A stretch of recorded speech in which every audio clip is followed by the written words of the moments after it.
first up, we gotta get started on the actual broth for the risotto. Now, typically when you're making risotto, I usually tell you that you don't actually need to heat up the broth necessarily to make it. It does make it come together quicker, but for this recipe, you actually do, because we're actually gonna cook some of the greens in the broth just to bring everything together. So I've got a pot here, and I'm gonna go in with some boiling water.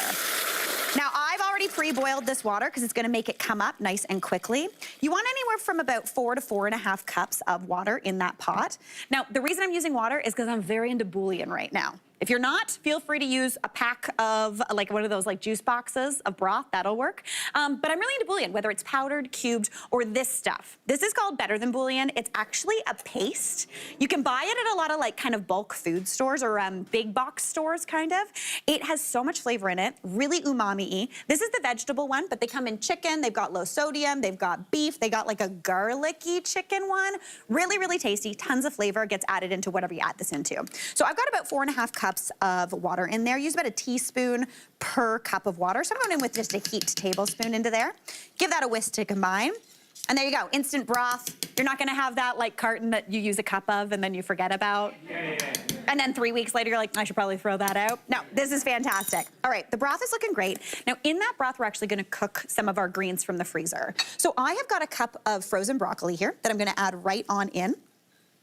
And then I'm also gonna go in with a cup of frozen kale. I love buying frozen kale because the freezing process actually kind of breaks down the toughness of kale. Remember when kale became a thing and everyone was like, you have to massage it?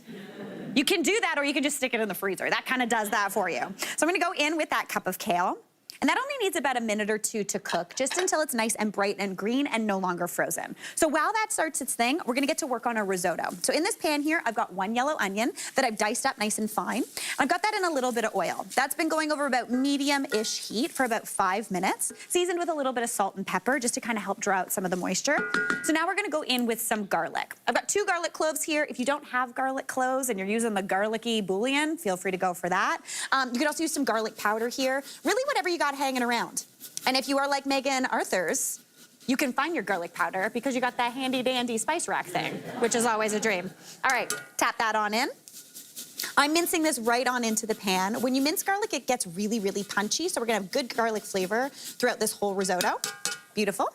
Now we're gonna go in with our rice. So anytime I'm making risotto, I'm not gonna lie, I never measure. Even though I wrote a recipe for it, I'm gonna tell you to use 1.5 cups of arborio rice. Basically, you wanna use a short grain rice here, but typically when I'm making risotto, I actually just kind of scatter it into the bottom of the pan until it coats. So just add that right on in. This is why I'm kind of like, I'm not capable of making a small amount of risotto. So that usually means that I'm making arancini, but that's not the worst thing in the world, is it? All right, give that a stir to combine, and I wanna let that rice toast for a bit and that garlic to cook off. I just need that to go for about a minute or two.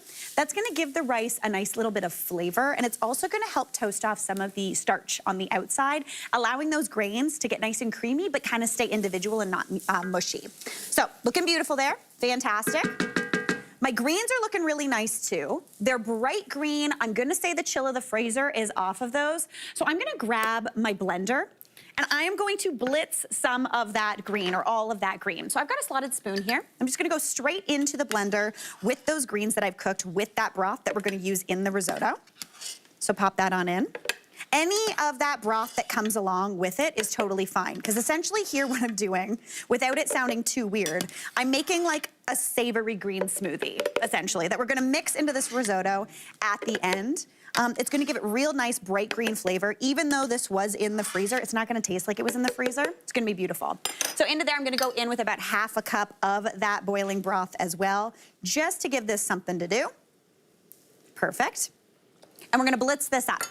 You want to blitz this until it's nice and smooth and creamy. If you wanted it chunky, you don't have to do this, but this gives it a beautiful color. So give it a blitz.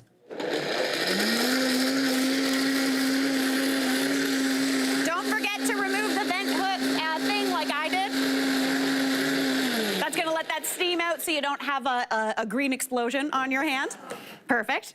Taking the lid off, and that looks absolutely beautiful. Like, look at the green color on there. Look at the green color on my sweater. Don't wear white when you're making this. That's my fun fact, I'm not gonna lie. Sorry, Alexis Hans, my bad. All right, so let's head back over to the risotto. So we've got this going, that rice is nice and toasted. So I'm gonna go in with my wine. Now you wanna go in with about half a cup of dry white wine. Whatever you keep in your fridge is a dream. Just give it a splash and give that a stir to combine. Now that wine's gonna reduce and kind of absorb really, really quickly. Once it reduces and absorbs, we're gonna start going in with that broth. Just about half a cup at a time, right on into there. Giving it a stir every once in a while. I know a lot of people will tell you have to stir your risotto constantly. You don't. Just give it a stir when you think of it, and it's gonna be fine. All right, now I'm gonna just transfer this over here, because with the handy magic of television, we got a risotto already cooked right here. Let's take a gander. Oh, look at that.